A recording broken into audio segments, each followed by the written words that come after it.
La justicia es la constante voluntad de dar a cada uno su derecho. Me presento, mi nombre es José Enrique Moreno Fernández. Tengo el honor de presentarle el tema acerca de las relaciones individuales de trabajo. Para comenzar, entenderemos los antecedentes generales del trabajo. El hombre, en su evolución histórica, tuvo que recorrer por varias instituciones como el esclavismo, una de las épocas más crueles para los trabajadores, porque estaban tratados como un objeto o una cosa, las cuales no tenían ninguna retribución por sus labores. Posteriormente, en la época del feudalismo, se les consideró como siervos de la tierra, sumisos al señor feudal, y eran organizados en gremios o asociaciones obligatorias. Después, con la llegada de la Revolución Industrial, se consideró que se acabaría con la explotación física. Con la invención de la rueda y de la máquina, se liberaría al trabajador de tareas manuales, pero se siguió explotando al trabajador con horarios extensos. Con la llegada de la era heroica, de la era de la prohibición, la era de la tolerancia y la era de la reglamentación, se formularon normas para la protección del empleado así como del patrón. En México se dio a través del artículo 123 constitucional en 1917, donde se elevan los derechos del trabajador. Para entender un poco más el tema, la palabra trabajo proviene del latín travis, porque es el instrumento sujeto al hombre. Existen dos tendencias fundamentales de concebir el derecho al trabajo. La subjetiva, que refiere al derecho al trabajo como una disciplina jurídica cuya finalidad es tutelar y garantizar los derechos de la clase trabajadora. Y la objetiva, que define al derecho al trabajo como una reglamentación jurídica que existe entre el trabajador y el empresario. Toma en cuenta la idea del interés nacional de la producción. Con esto podemos entender que el derecho laboral es el derecho protector de la clase trabajadora. Busca el equilibrio de los factores de producción, el capital del trabajo, garantizar las fuentes de empleo y productividad, acciones que le brindan al trabajador la oportunidad de vivir y ofrecerle a su familia una vida plena, que por medio de un conjunto de series de normas, principios y acciones se pretende unificar una relación laboral sana que propicie la comodidad tanto del empleador como del trabajador. Para complementar, el autor Alberto Trouba Urbina menciona como definición del derecho del trabajo como el conjunto de principios, normas e instituciones que protegen, dignifican y atienden a reivindicar a todos los que viven de sus esfuerzos materiales e intelectuales para la realización de su destino histórico y socializar la vida humana. Por otro lado, Néstor de Buen Lozano menciona que el derecho al trabajo es un conjunto de normas relativas a las relaciones que directa o indirectamente derivan de la prestación libre y subordinada de servicios personales y cuya función es producir equilibrio entre los factores mediante la relación de justicia social. En la Constitución Política de los Estados Unidos Mexicanos establece los principios generales laborales divididos en 6 puntos, el cual explicaremos 3 de esos principios. La observancia de la ley está establecida en el artículo 1 de la Ley Federal del Trabajo, donde rige la relación de trabajo establecidas en el artículo 123 de la Constitución, apartado A, donde se menciona para todos los contratos del trabajo, y en el apartado B, entre el Estado y sus servidores. Como segundo principio, el equilibrio, factores de producción. Proporcionar la justicia social y un trabajo decente en todas las relaciones de trabajo. La fracción 18 del artículo 123 menciona acerca de la huelga, el mejoramiento económico y reivindicación de sus derechos laborales. El principio, el trabajo como derecho y deber social. En este principio se exige el respeto para las libertades y dignidad de quien lo presta, así como el reconocimiento de hombres y mujeres para lograr su igualdad. Debe de efectuarse en condiciones que sea segura para la vida digna y la salud de los trabajadores y sus familiares dependientes. No se podrá establecer condiciones que impliquen discriminación por algún motivo, un ambiente libre de discriminación y violencia, y promover, vigilar la certificación de competencias laborales y la calidad del trabajo. Las autoridades que lo regulan son el Centro Federal de Conciliación y Registro Laboral y de cada entidad. Su función es conciliar los conflictos entre trabajadores y patrones, y la segunda es registrar todos los contratos y sindicatos. También está regulada por los tribunales laborales, representados por jueces laborales, y por cada tribunal en cada entidad federativa. Su función es la resolución de las diferencias y conflictos. Está a cargo de los tribunales laborales el Poder Judicial de la Federación. Las sentencias y resoluciones deberán observar los principios de legalidad, de transparencia e independencia. Para hablar de una relación de trabajo es necesario contar con 3 elementos. El primero es el trabajador. La Ley Federal del Trabajo menciona que es la persona física que presta a otra física o moral un trabajo personal de subordinación. Como segundo elemento, el patrón, que es la persona física o moral que utiliza los servicios de uno o varios trabajadores. Y por último, la empresa o establecimiento. Se entiende a la unidad económica de producción y distribución de bienes y servicios, y al establecimiento como la unidad técnica que sea parte integrante y contribuya a la relación de los bienes de la empresa.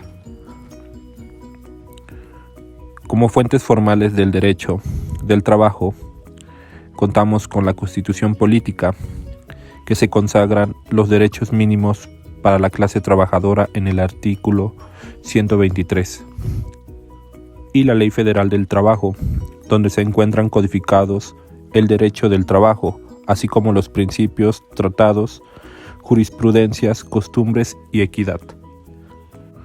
Las relaciones de trabajo se entienden como cualquier tipo de acto que dé origen a la prestación de un trabajador personal subordinado a otra persona mediante el pago de un salario.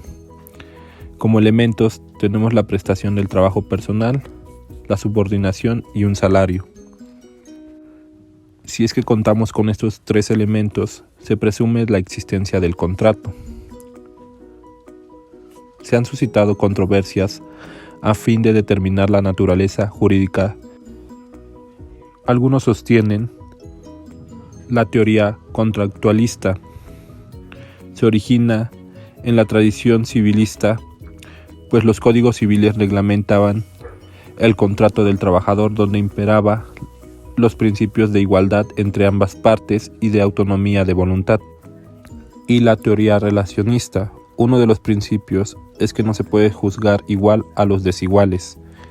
En el equilibrio de los factores de producción, el trabajador solo cuenta con su fuerza de trabajo, mientras que el patrón es el dueño de los medios de producción. Mencionábamos que cuando contamos con los 3 elementos, se presume de un contrato. El contrato individual del trabajo es aquel en virtud del cual una persona se obliga a prestar un trabajo personal mediante el pago de un salario.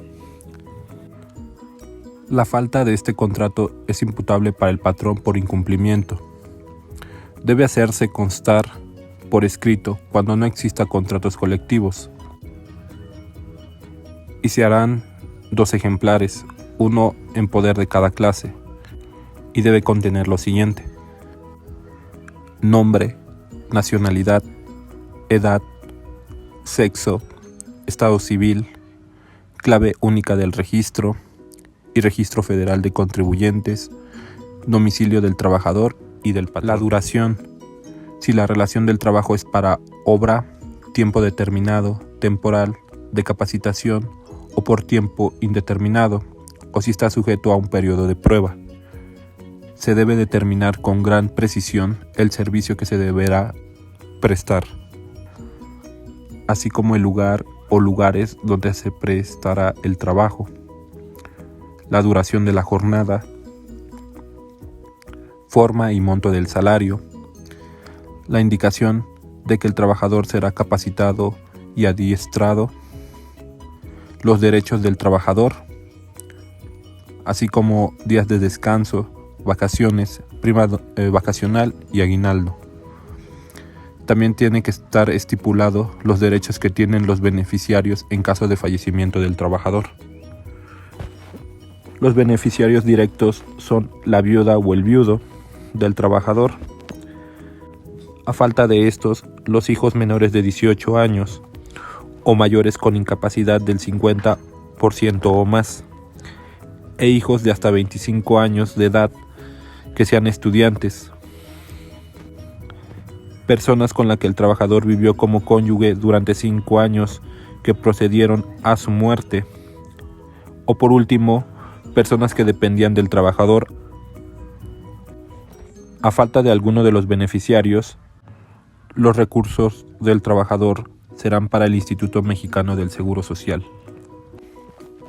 La estabilidad en el trabajo es un derecho humano laboral fundamental que se desprende de la fracción 22 del apartado del artículo 123 de la Constitución, que sanciona el despido injustificado, y también en el artículo 6 del Pacto Internacional de Derechos Económicos, Sociales y Culturales de la ONU, el cual establecen el derecho a trabajar y a la ocupación plena y productiva. Hay diferentes tipos de duración en las relaciones de trabajo. Primero, por obra o tiempo determinado. Puede ser estipulada cuando lo exija su naturaleza, cuando se tenga por objeto sustituir al trabajador y en los demás casos previstos en el derecho vigente. Si vencido el término fijado, subsiste la materia de trabajo, se prorrogará la relación por el tiempo que perdure dicha circunstancia. Por temporada, podrá pactarse labores discontinuas que no exigen la prestación de servicios toda la semana, el mes o el año. Los trabajadores tienen los mismos derechos y obligaciones en propicio al tiempo trabajado de cada periodo. Por tiempo indeterminado, es aquel que establece la relación laboral sin determinar el plazo de duración. Esa relación de trabajo son aquellas que exceden los 180 días. De capacitación, aquellas por virtud del trabajo se obliga a prestar sus servicios bajo el mando y supervisión del patrón, con el fin de adquirir los conocimientos necesarios para la actividad para la que fue contratado. Duración máxima son 3 meses y en su caso hasta 6 meses para puestos de dirección, gerenciales o administrativos. También para profesiones especializadas.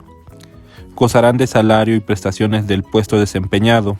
Al término de la capacitación, si no se acredita la competencia, se dará por terminada la relación del trabajo. Y por último, tiempo a prueba, el cual no se debe exceder de 180 días, con el fin de verificar que el trabajador cumple con los requisitos y conocimientos necesarios para desarrollar el trabajo que se solicita por un periodo de 30 días. Podrá extenderse hasta los 180 días solo cuando se trata de trabajadores para puestos de dirección, gerenciales o administrativos y de profesiones especializadas. Durante el periodo, el trabajador disfrutará del salario y de las prestaciones del puesto que desempeñe. Al término del periodo de prueba, de no acreditar el trabajador a juicio del patrón, tomando en cuenta la opinión de la Comisión Mixta de Producción, de Capacitación y Adiestramiento, se dará por terminada la relación sin responsabilidad para el patrón. En caso de la sustitución del patrón no afectará a los trabajadores, ya que está señalado en el artículo 41. El patrón sustituido será solidario y responsable con el nuevo patrón de las obligaciones derivadas de la relación de trabajo y de la ley nacida antes de la fecha de sustitución, hasta por el término de 6 meses. Concluido este término, únicamente será responsable el nuevo patrón.